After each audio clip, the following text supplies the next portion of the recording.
Ah mais ça enregistre. Oui, ça enregistre. Ça enregistre toujours. Bonjour tout le monde, aujourd'hui on va vous récapituler le festival de Sérimania. Pour ceux qui ne connaissent pas encore ce que c'est que Sérimania, c'est un festival de séries gratuit qui est vachement bien, qui se déroule à Paris, principalement au Forum des Halles. On voit plein de séries en exclusivité, on rencontre des fans, il y a une très bonne ambiance, il y a des prix, des machins, enfin voilà. On va vous faire une vidéo, on va essayer de vous récapituler un peu tout, très vite et concis. Et qu'on vous donne envie de regarder toutes les séries du monde entier.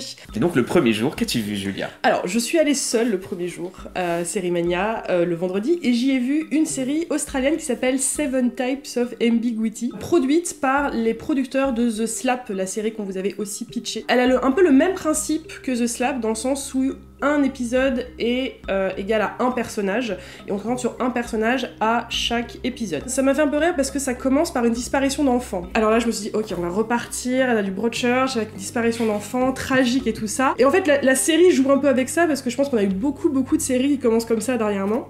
Et en fait, on retrouve le gamin, on le retrouve en fin de journée, il est pas blessé, il va bien, il a en fait été pris par un monsieur qui dit avoir eu l'autorisation de la maman de récupérer le gamin. Il dit qu'il la connaît. C'est tout ce qu'on sait pour l'instant. Comment? Quoi? Qu'est-ce qui s'est passé? Comment on s'est retrouvé dans cette situation?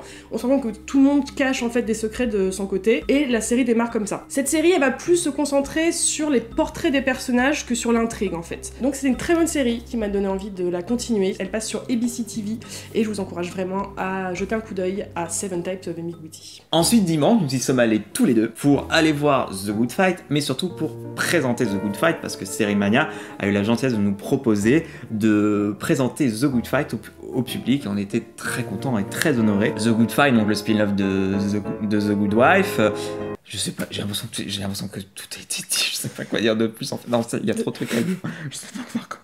En gros, ça reprend exactement la même formule que The Good Wife. Oui. Il y a un fil rouge un peu politique qui va durer sur toute la saison, et entrecoupé de ces histoires de cabinets d'avocats et de toutes les affaires qui adressent toujours de sujets très actuels. Les fans de The Good Wife qui n'ont pas recommencé The Good Fight, vous pouvez vraiment commencer la série sans aucun problème. On retrouve tous les éléments qu'on a adorés. Et pour les gens qui n'ont pas vu The Good Wife, vous pouvez très bien regarder The Good Fight, ça se regarde complètement sans avoir vu forcément la série originale. C'est ça. On est fan du générique, mon dieu, le générique de The Good Fight est génial. Excellent. On n'a pas pu en parler parce qu'on Non. n'avait plus le temps, mais le générique est vraiment excellent.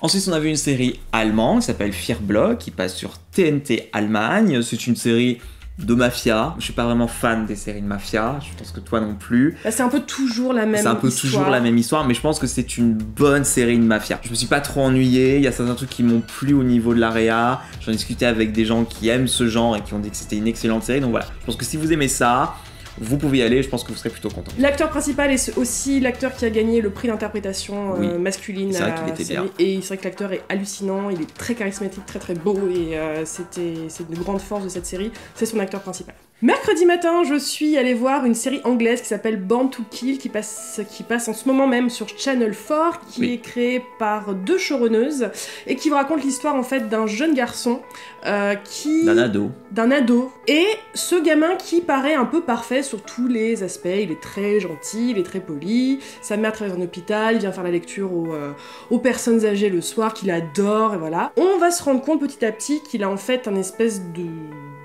dessous un peu sombre, et qu'il a des tendances un peu serial killesques.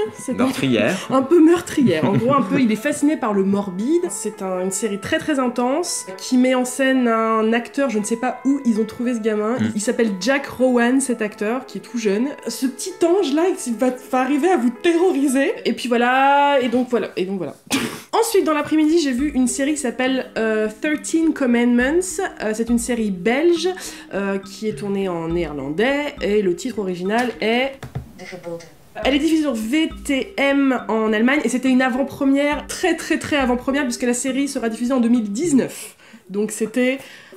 Voilà, cette série c'est un polar qui raconte l'histoire d'une jeune flic qui s'appelle Vicky, et en fait elle a vécu un accident de voiture il y a quelques mois, et elle est un peu brisée physiquement, son corps n'arrive plus en fait à suivre l'aspect physique de son taf, et elle est obligée en fait de changer de voie, de rester dans la police, mais plus de devenir une détective en gros, et elle va devoir faire équipe avec un flic qui est beaucoup plus âgé qu'elle, et ils font face en fait à un serial killer qui, un peu à la Dexter, qui va en fait tuer des gens qu'il estime le méritent, ou des gens qui ont commis des meurtres, ou des gens qui disent des choses dangereuses ou offensantes à la télévision.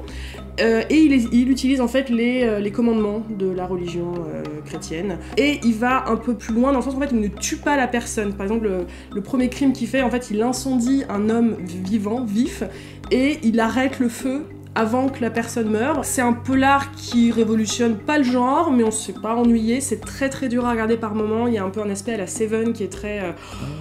c'est très... Il y a des scènes... La première scène est très très très intense et visuellement un peu impressionnante. La grande force de la série, c'est son actrice principale qui met beaucoup de vulnérabilité, de force en même temps dans son personnage. Et voilà, c'était une belle performance d'actrice. Je pense que j'irai voir la suite en 2019. Voilà. Le soir même, je suis allée voir une série qui s'appelle Ride Upon the Storm. C'est une série danoise dont le titre original est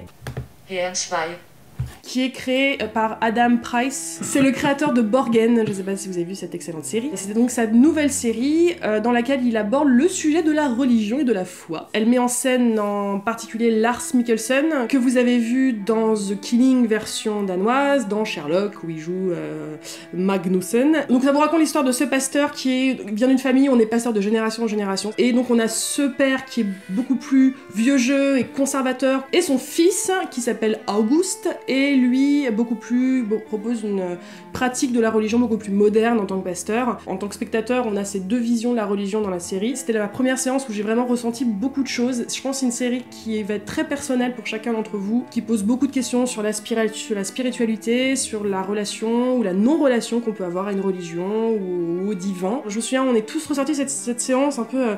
je sais pas trop penser de ce que je viens de voir, mais il s'est passé quelque chose. Bon, maintenant on va parler de la série qui a fait pousser un cri de joie de Julia pendant la cérémonie quand on a donné un prix à cette série. Donc Yuda, c'est mon gros coup de cœur de ce festival, et je vois que j'étais pas été la seule puisque c'est aussi la série qui a remporté le prix des blogueurs de cette saison, et que c'était entièrement mérité. Yuda, c'est une série israélienne qui passe sur Hot et qui va passer très prochainement sur SFR Play en France, et oh mon dieu que je vous encourage à la regarder. Elle est créée et jouée par un monsieur qui a un peu gagné notre cœur à tous parce qu'il était présent pendant la séance, qui s'appelle Zion Baruch, et il s'est un jour dit qu'est-ce qui se passerait si un vampire était juif. Il a voulu en fait mélanger la mythologie des vampires et sa religion, et comment les deux pouvaient fonctionner. Et donc Yuda vous raconte l'histoire de Yuda, qui est donc un jeune, donc qui est joué par Zion Baruch, et il est repéré par une femme très pâle et très grande et très belle, très rousse. Elle va le voir, ils ont une partie de jambes en l'air assez intéressante qui commence par la meilleure scène de préliminaire que j'ai vue de ma vie. En fait, ils font du playback sur une chanson, tous les deux. Bref. Et en fait, il se passe ce qui se passe, c'est que cette femme est un vampire, elle le mord pendant qu'ils sont en train de faire l'amour, sachant qu'il s'était fait passer pour italien avant, et en fait elle se rend compte qu'il a une écriture hébreuse autour du cou, et en fait elle se rend compte qu'en fait il est juif, et provoquer une espèce de réaction très très bizarre en elle et dans le cosmos. Et en fait donc Yuda est transformé en vampire, et il va se passer des choses. La série est très très efficace au niveau de l'humour. Je pense que j'ai jamais vu une salle autant rire à Série Mania. Je pense que tout le monde était mort de rire dans la salle. Drôle. C'est très très très drôle. Je sais pas si vous connaissez un peu les films d'Edgar Wright, Shaun of the Dead, Hot Fuzz et tout ça. Il y a des effets de montage, des effets de caméra qui vont à 200 à l'heure. Il y a une grande utilisation de la musique. La musique est très très présente dans Yuda, c'est très très efficace. Il y a vraiment un gros travail sur la forme en fait de cette série, où on tourne l'image comme si pour donner l'impression qu'il est dans un cercueil. Enfin, c'est une grande bouffée d'air frais, on rigole, où on est vraiment pris dans l'histoire. Voilà, je suis sortie de cette séance, j'étais subjuguée, et voilà. D'accord, regardons Yuda. Alors, cette année, ce qui a fait surtout l'événement dans Série Mania, c'est la présence de la grande, la fabuleuse, incroyable Juliana Margulies, qui est venue pour une espèce de rencontre, masterclass, Q&A. Donc elle est venue, très simplement. Elle est arrivée, et puis elle a raconté sa vie.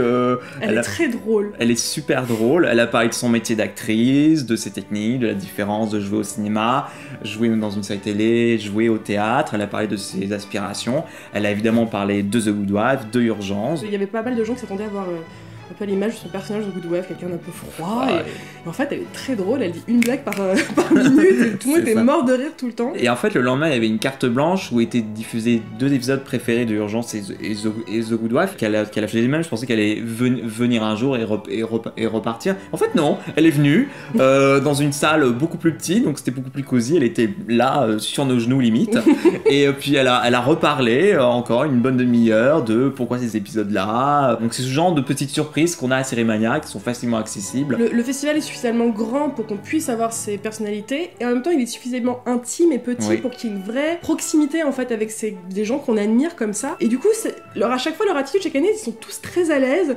On sent que c'est leur moment où ils peuvent faire un point sur leur carrière, parler avec des fans de manière beaucoup plus posée que sous les projecteurs et tout ça. Donc à chaque fois c'est très agréable, et c'était un autre exemple. Alors on a eu aussi l'opportunité de voir en avant-première 2 pilotes, les 2 nouveaux pilotes d'Amazon. C'était d'abord en fait le premier épisode de The Marvelous Mrs. Maisel, qui est la nouvelle série de Amy Sherman Palladino, que vous devez connaître si vous regardez Gilmore Girls, puisque c'est la nouvelle série de cette showrunneuse. C'est l'histoire d'une jeune femme, donc Mrs. Maisel, qui a tout planifié sa vie comme il faut. Elle veut que chaque chose soit faite d'une certaine manière. Ça se passe dans les années 50. Oui, c'est important de préciser ça. Elle a un petit mari qu'elle adore, elle a des enfants dont elle s'occupe plus ou moins, on va dire qu'elle est aidée par ses parents. Elle s'est rangée, elle va faire les courses et tout, elle s'habille bien, elle est toujours tirée à 4 épingles. Elle se mesure tous les jours, elle mesure ses mollets, elle mesure ses bras, et elle est très très fière. Elle a les, elle a les mêmes mensurations que le jour de son mariage. Et elle est obsédée par ça. Et en fait,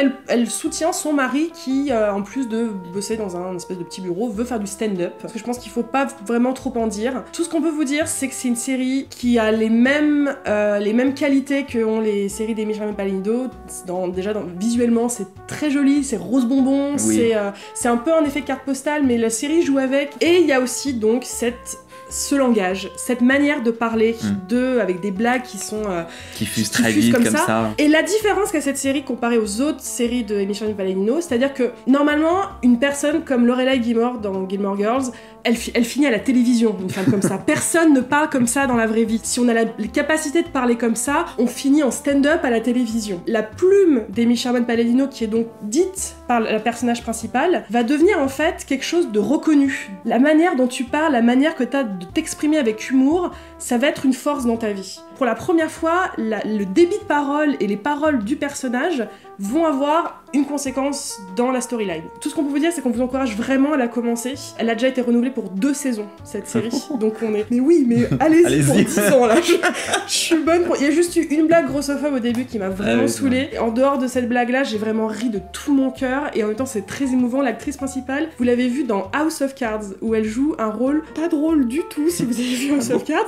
Et c'est vrai qu'on a démarré, je fais « Ah bon, c'est elle ?» Et en fait, elle est super drôle. Elle est tellement drôle. Tellement drôle, tellement jolie, tellement attachante, vraiment.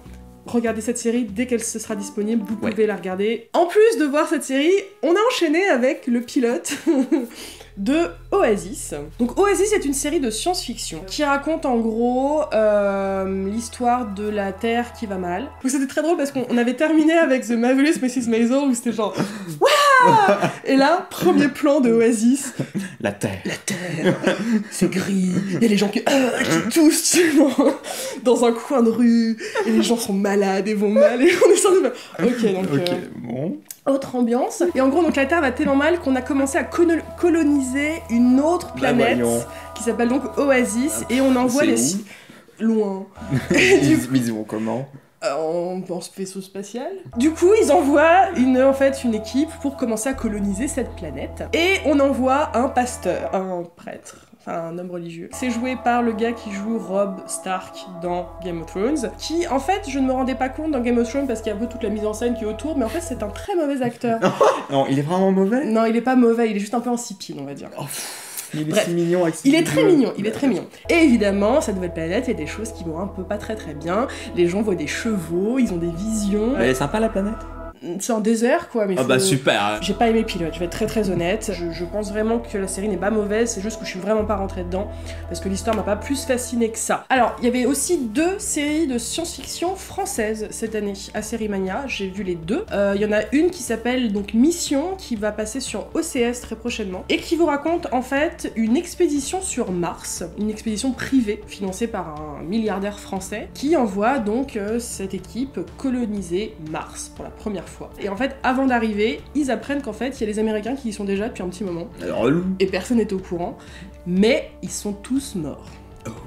Sur leur planète. Moi ça m'a énormément plu, Mission. Ah ouais. Ouais, le générique est magnifique. C'est un format très court, les épisodes durent entre 20 et 25 minutes. En fait c'est très efficace. Le truc qui m'a dérangé un peu avec cette série au début, c'est les dialogues qui sont très écrits, les dialogues on va dire, mais du coup ça donne une espèce de côté théâtral à cet univers, et le format court fait qu'on va direct dans le sujet, on n'a pas le temps de s'ennuyer, et moi j'étais fascinée, les 2 épisodes que j'ai vus, j'étais à fond dedans, et j'ai vraiment envie de voir la suite. Donc ouais, franchement, je vous recommande de au moins tenter Mission, parce que c'était une très très bonne surprise quand je l'ai découverte. Alors, l'autre série de science-fiction que j'ai vue, ça s'appelle Transfert, qui sera diffusée sur Arte, il me semble. Et donc, c'est une série qui se passe dans le futur, où en fait, est développée une technologie où il est possible en fait de transférer votre âme dans un autre corps.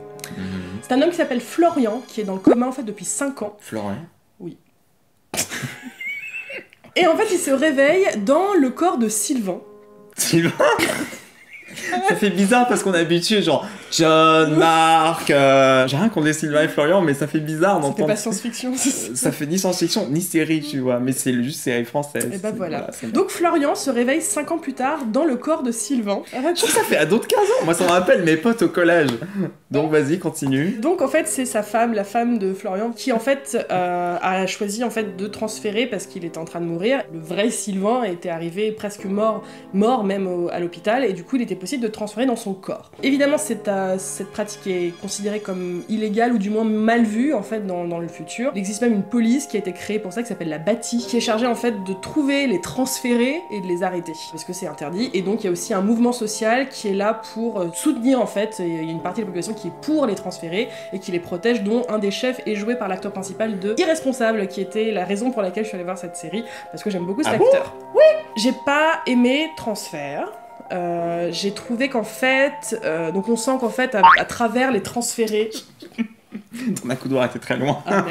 on sent qu'à travers en fait l'oppression que vivent les transférés, ils ont un peu voulu créer une métaphore de un peu toutes les oppressions qui existent dans le monde aujourd'hui. Et je trouve en fait qu'ils ont peut-être pas bossé leur métaphore assez, qui fait que ça paraît un peu vide. Ça va pas assez au fond des choses en fait, je trouve. C'est dommage parce que visuellement c'est assez intéressant. Les acteurs qui sont choisis, l'acteur principal est très charismatique. C'est pas mauvais, il y a vraiment des bonnes choses, mais je suis pas rentrée dedans. Il y a les dialogues sonnent creux par moments. Mais voilà, d'un côté, je me dis voilà, c'est une série française de science-fiction, il faut commencer à en faire. Oui. Je pense que je regarderai quand même la suite pour voir quand même où ça va, mais j'ai pas été transcendée par Transfert. Alors j'ai aussi vu Broken, qui est une série anglaise, qui est avec Sean Bean, et qui vous raconte l'histoire d'une femme qui est mère célibataire avec 3 ou 4 enfants en bas âge, qu'elle élève toute seule, avec sa maman aussi qui est malade et qui vit avec eux, qui est dans une situation de précarité terrifiante, et on voit qu'elle s'en sort plus. Elle, au niveau de son moral, au niveau de sa force physique, au niveau des finances, au niveau de son travail qu'elle n'arrive plus à suivre, elle est au bout du rouleau. Et en même temps on a dans le même village où elle habite Sean Bean qui joue en fait qui est prêtre dans cette... Il y avait beaucoup de prêtres. Cette année. Énormément de prêtres. C'était ça qui était un peu émouvant avec cette série, c'est que d'habitude, dès qu'on a un personnage de prêtre dans une série, c'est un peu le Deus ex machina de l'histoire à chaque fois, et dès que ce personnage arrive, tout va bien, il arrive à résoudre tous les problèmes, il est écouté par tout le monde, il est aimé par tout le monde. Le personnage du prêtre dans Sean Bean, il arrive à rien faire. À chaque fois qu'il arrive, il croit rendre service, en fait il met les pieds dans le plat. On a affaire vraiment à un prêtre qui est impuissant face en fait à la misère des gens qui sont autour de lui, et c'est assez émouvant et déchirant. C'est la série qui m'a fait le plus pleurer. J'ai pleuré 3 fois dans le premier épisode. J'ai trouvé d'ailleurs que c'était un peu too much. Ce qu'on fait vivre à la mère dans le premier épisode, c'était... J'ai dit mais arrêtez, enfin... C'était presque trop tout ce qu'elle vit dans le premier épisode, où je dis mais comment c'est possible, comment elle va réussir à s'en sortir. Et en même temps c'est une série qui adresse de la pauvreté dans ce pays de manière assez très brute, et ça met les choses au clair dès le premier épisode, et c'est une série qui se veut du coup très sociale, et qui est aussi très très émouvante. Et j'ai vu aussi une autre série danoise qui s'appelle Below the Surface, qui en fait raconte l'histoire d'une prise d'otage dans le métro de Copenhague, où une quinzaine de personnes sont prises en otage par 3 personnes qui réclament en fait une rançon immense en échange de la vie de ces otages, qui sont donc gardés dans le métro, sous terre, dans des cages et tout ça. Le flic qui se charge justement de cette période de crise qui se passe dans la ville est un homme qui a été prisonnier de guerre pendant très longtemps, qui a été torturé par quelqu'un, et on voit en fait que la prise d'otage est un peu liée à ce qu'il a vécu en tant que prisonnier de guerre. Donc voilà, ça m'a laissé assez curieuse pour voir la suite. Cette série existe. Pas vous en dire. Et ensuite, le dernier soir, le soir de la clôture, on a donné les prix et tout ça. Il y avait un DJ. Et puis, on a diffusé les 2 premiers épisodes de Feud, qui est une série qui était déjà diffusée, c'était pas une avant-première. Feud, donc, est une série de Ryan Murphy, qui arrive encore avec ses séries concepts, ses séries anthologiques, un peu une saison, une histoire. Et là, il va se concentrer sur les querelles entre les célébrités. Et là, il va s'occuper dans la première saison de la querelle qu'il y a eu entre Joan Crawford et Bette Davis, 2 grandes actrices immenses du cinéma de l'âge d'or hollywoodien, qui ont fait un film ensemble qui s'appelle Whatever Happened to Baby Jane. Et ces 2 actrices qui déjà, avant de faire ce film, se détestaient.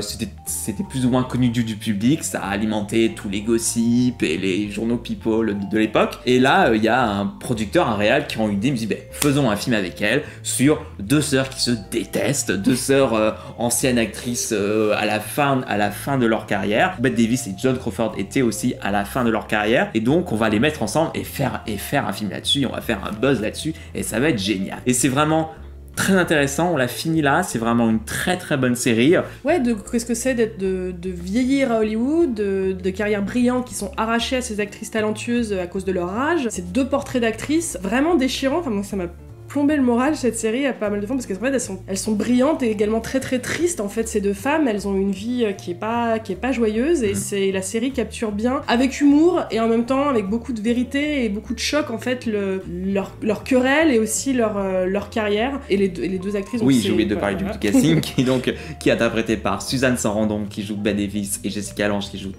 Joan Crawford, qui ont 10 ans de plus que les personnages qu'elles interprètent en plus, qui je trouve qu'il y a un message assez intéressant, je sais pas ce qu'il faut vraiment interpréter là-dessus, et elles sont excellentes, elles sont brillantes, on sent qu'elles s'éclatent complètement. La voix de Jessica Lange est la même que Joan Crawford. Elle a travaillé sa voix. Quand j'ai vu des vraies images de Joan Crawford, c'est la même voix. Et Suzanne Sarandon, et bon, j'ai même pas besoin de la...